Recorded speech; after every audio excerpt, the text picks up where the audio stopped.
Hey guys, what's going on? My name's Akil and I just got done watching Venom Let There Be Carnage. Yeah, I know guys, I'm a little late to this, but it's still October, it's still fairly early, so this is obviously not a catch-up review, but I'm very happy that I finally got a chance to see it. Me and my brother actually saw it, and I enjoyed this movie, guys. I actually did, which is surprising because I thought the first one was definitely okay. It was kind of meh, but this was a good time. I had a good time with it, and no spoilers, of course, but the post-credit scene. I mean, wow, guys. All right, guys.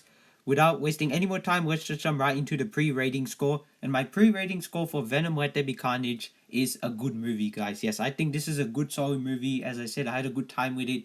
It's a fun little superhero film, and that's all there is to it. So, yeah. Alright, guys. Now let's talk about the story without really spoiling too much. So, basically, the story of Venom Let There Be Carnage is that after the first film, Venom feels like he wants to go back out there and hunt bad guys and snack on people, eat them, and all that.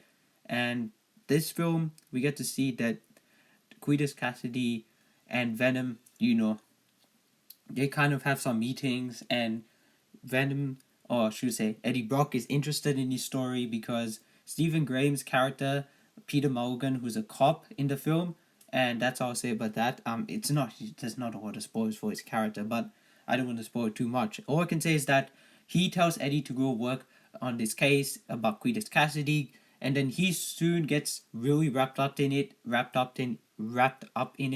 and eventually, what unfolds is pretty much craziness, carnage, and all that, if you know what I mean. And there's action, there's craziness, carnage, venom, etc., etc., what you've seen in the trailers. And yeah, that's all I can say without really spoiling too much. In terms of the positives, the first thing I instantly noticed was the action. The action is really, really good. Well, it's not the first thing I noticed, but one of the first things I noticed. The action is really, really good in this movie, guys. I really, really like the action, and the third act is just insane. It's very, very insane. Another thing was the humor. The humor in this movie is on point. It's actually very funny. Some parts are a bit cringeworthy or kind of weird. I'll talk more about the negatives, but I thought the humor was really, really good. And another positive was that I really did enjoy Venom and Carnage. Cletus Cassidy, his character was a bit meh at times, but Eddie was much stronger, I would say, as a character. But Venom and Carnage really did steal the show in this movie, and when they're on screen and fighting, it's great. No spoilers, of course, but the fight at the end with them in the church is amazing. That's all I'll say about that. Now, negatives, because this movie's not perfect.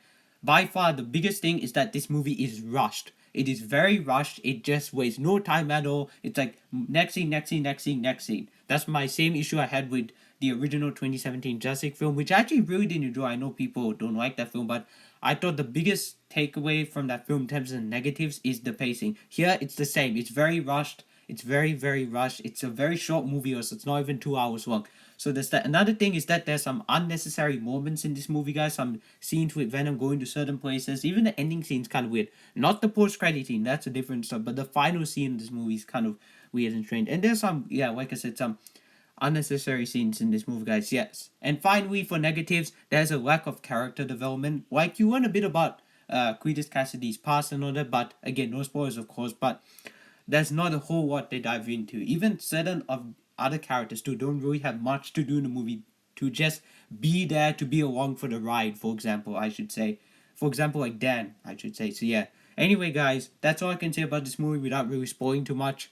Sorry, this is very fast paced like the movie is, but I want you guys to just go in and have fun. I think it's a norm now when it comes to these reviews. So as a final score for Venom Let There Be Carnage, I'm going to give it a 7 out of 10. Definitely check this one out, guys. I think you will enjoy it. It's not a great film, but it's at least good.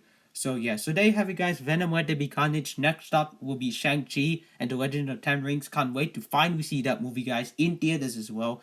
So yeah, anyway, guys, thank you guys so much for watching. Don't forget to like, comment, and subscribe to my channel. My name's Akil, otherwise known as the Comic Director, and I'm signing out.